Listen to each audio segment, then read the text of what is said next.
Okay, exercise 4.1 में हम fourth वाला क्वेश्चन देख रहे हैं। कौन सा? फोर्थ वाला। क्या है? अ train travels a distance of 480 kilometre eight uniform speed. Means uniform speed का मतलब क्या होता है? इक्वल टाइम में इक्वल। आप लोग तो साइंस पढ़ चुके हो तो आपको पता ही होगा। If the speed had been 8 kilometre less than it would have taken 3 hours more to cover the same distance. We need to find the speed of the train. Let the speed of the train be x kilometre per hour. अब मैं आपको समझाना चाहता हूँ कि train पहले suppose एक speed में जा रही है, अब वो स्पीड 8 किलोमीटर पर आवर क्या हो चुकी है? कम। तो 480 किलोमीटर जो पहले डिस्टेंस कवर किया ओरिजिनल स्पीड में, और फिर जो स्पीड डिक्रीज हुई उसमें उसने कवर किया, उस दोनों के बीच का डिफरेंस कितने आवर्स है? तो यहाँ पे दो चीजें बनेगी, दोनों का क्या लेना पड़ेगा? Difference. Answer is equal to में क्या होगा? 3। लेट्स सी, इसमें इंक्रीज भी हो सकता है, और लेकिन यहाँ पे क्या बोला गया है? नाउ उन्होंने क्या बोला है? न्यू स्पीड कितनी है उसकी? The speed had been decrease speed कितनी होगी? डिक्रीज स्पीड कितनी लेंगे? बी एक्स माइनस 8 किलोमीटर पर। अब देखो यहाँ पे टेक्निकली आपको पता है स्पीड इक्वल टू क्या होता है? डिस्टेंस अपॉन, ये आपको खाली इंफॉर्मेशन के लिए, अभी बाकी आप बाद में ना नहीं लिखोगे एग्जाम में तो चलेगा, लेकिन अभी समझ लो। लेकिन मुझे यहाँ पे टाइम दिया है जो फाइंड करना है, और डिस्टेंस अपॉन स्पीड दोनों मुझे पता है। पता है जैसे T1 डिस्टेंस कितना है हमारा? 480। पहली स्पीड कितनी थी? ये T1 है। अब T2 की शादी, T2 डिस्टेंस तो 480 ही है, न्यू स्पीड कितनी है? अब इस दोनों का मुझे क्या करना है? सब्ट्रैक्शन करना है। तो मेरा आंसर कितना आवर्स आ रहा है? अब सबके मन में ये सवाल के सब्ट्रैक्शन करना है, तो ये पहले लिखे या पहले ये लिखे, वो मैं आपको समझाता हूं। एग्जाम्पल के तौर पे 480 अपॉन सपोज यहाँ पे है 18, 18 लिख देता हूं, और 480 अपॉन यहाँ पे 18 माइनस क्या होगा? क्योंकि x की वैल्यू मैंने कितनी एज्यूम कर ली, एक एग्जाम्पल में समझा रहा हूं। Are you getting that? Okay, इसका आंसर क्या आ सकता है? बोलो। एक एक काम करते, मैं इसको 16 ले लेता, आपके लिए थोड़ा कैलकुलेशन आसान हो जाएगा। कितना आया आंसर इसका? कितना आया? 3। और इसका आंसर कितना आएगा? 16 में से 8 जाएगा तो कितना होगा? 8। इसका आंसर कितना आएगा? तो कौन सा नंबर बड़ा है, ये या ये वाला? क्यों? यहाँ पे जो डिनोमिनेटर था उसको हमने कम कर दिया माइनस करके। तो जब ऊपर नंबर सेम हो और डिनोमिनेटर में जो नंबर छोटा हो, वो नंबर एक्चुअली टेक्निकली क्या होता है? बड़ा फ्रैक्शन होता है। और ये कैसा फ्रैक्शन होगा? उल्टा सोचो, अगर यहाँ पे प्लस होता तो ये बड़ा नंबर होता और ये क्या होता? याद रहेगा, प्लस वाले में वो प्लस वाला नंबर क्या होता है? छोटा होता है, और माइनस वाले में ये क्या होता है? बड़ा नंबर। मैंने सारे टेक्निकल चीजें आपको समझा दी। अब मुझे यहाँ पे उसका सब्ट्रैक्शन करना है। 480 अपॉन माइनस, सर ये आप कैसे लिख रहे हो? तो T2 minus T1 is equal to, right? तो 480 upon x minus 8 minus 480 upon क्या होगा? x। कितना आवर्स है यहाँ पे? अब हमारा एलसीएम कितना होगा? x minus 8। यहाँ पे क्या मल्टीप्लाई करेंगे? यहाँ पे क्या मल्टीप्लाई करेंगे? x minus 8। यहाँ पे क्या है? चलो x इसको मल्टीप्लाई करो, 480x यहाँ पे ब्रैकेट में लिखना जरूरी है। अब हम क्या करेंगे? 480x ऊपर लिख देता हूं, 480x दिख रहा है सबको, माइनस 480 इसको मल्टीप्लाई करो,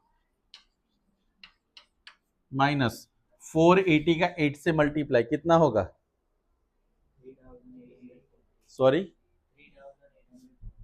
3814, 4040। Thank you. ओके, और ये जो दोनों नंबर है ये, सॉरी ये दोनों टर्म्स इसके साथ मल्टीप्लाई करेंगे कैसे, 3x माइनस, हो गया हमारा काम। अब यहाँ पे क्या कट हो जाएगा, 8 है। ओके, तो क्या कट हो जाएगा, ये दोनों कट। अब क्या रहा, लेकिन हमने एक चीज नहीं की ना, माइनस माइनस क्या होगा, प्लस होगा। तो यहाँ पे देखो 3840, 3x² 24, सर ने क्या किया यहाँ पे दोनों से मल्टीप्लाई कर दिया, 3 इडियट्स है ना। ओके, अब इसको इधर ले लो, माइनस हो ही गया, देखो मैंने पहले प्रिडिक्शन किया तो सही पड़ा। और सब में से कितना कॉमन निकलेगा, 3 कॉमन निकलेगा कि नहीं, इसमें क्या आएगा बोलो,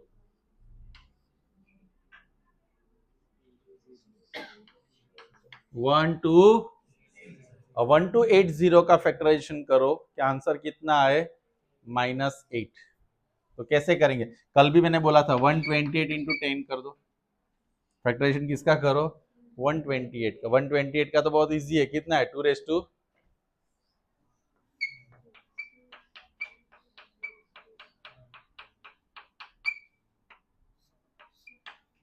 हो गया। और 10 का क्या होगा, 2 5 अब इसमें से मुझे ऐसी जोड़ी बनानी है कि सब्ट्रैक्शन करने से आंसर कितना आए, तो कैसे करेंगे,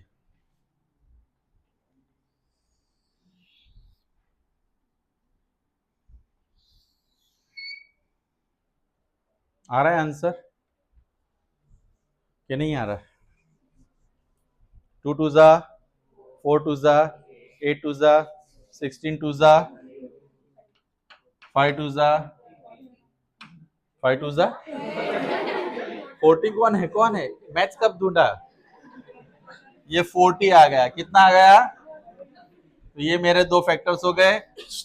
यहाँ पे माइनस है तो एक सब्ट्रैक्शन में क्या होगा, यहाँ पे माइनस है तो सब्ट्रैक्शन होगा, एक प्लस और एक क्या होगा, यहाँ पे भी माइनस है तो greater number minus smaller number. Now I will write down, और ऐसा हो तो आप लोग डायरेक्ट भी लिख सकते हो, कैसे, x + 32 x - 40, समझ में आया। इसको से देखो यहाँ प्लस है तो इसके आगे क्या लिख दिया, लेकिन ऐसा कब लिखोगे जब ऐसा आगे कोई नंबर ना हो, यानी x² का कोफिशिएंट ना हो, तब डायरेक्ट ऐसा लिख सकते हो, नहीं तो फिर नॉर्मल फैक्टर, उसमें भी मेथड आती है लेकिन अभी कंफ्यूजन का टाइम नहीं है। तो x + 32, वो भी मैं नेक्स्ट राउंड में थोड़ा हिंट दे दूंगा आप लोगों को। x = क्या होगा, अब ये क्या है, स्पीड,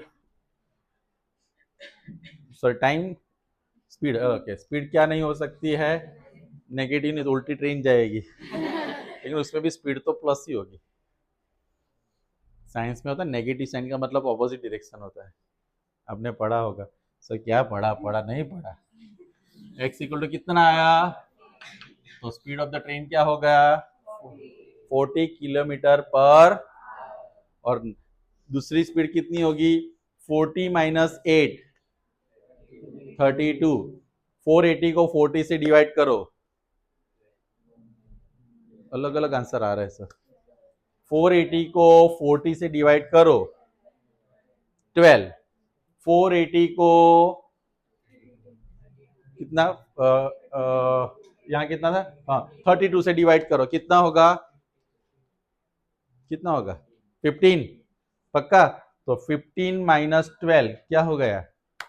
तो इस तरह से हमें आंसर को वेरीफाई भी करना चाहिए, तो 100% श्योर हो जाता है कि we are absolutely fine for the question. Okay, तो यहाँ से एक बार फिर से स्पीड हमने x एज्यूम कर लिया था, फिर उन्होंने बोला कि स्पीड कम करनी है तो x - 8, अगर ज्यादा करते तो x + 8, इंक्रीज करते तो, स्पीड का मतलब डिस्टेंस अपॉन टाइम, लेकिन टाइम फाइंड करना है तो डिस्टेंस अपॉन स्पीड होगा। डिस्टेंस 480 स्पीड ये हमने एज्यूम की, ये हमने -8 करके बनाया, राइट। अब इसमें से छोटा नंबर, बड़ा नंबर कौन सा होगा, ये वाला, अगर x + 8 होता तो ये नंबर बड़ा हो जाता, सब्ट्रैक्शन में t2 - t1, अगर प्लस होता तो t1 माइनस, अंडरस्टैंड। हर बार जब आप करते हो तो ऐसे खुद को एक्सप्लेन करो, गलती कम होगी। बाकी तो हमने यहाँ पे सिंप्लीफिकेशन किया है for the quadratic equation, right? So please write it down.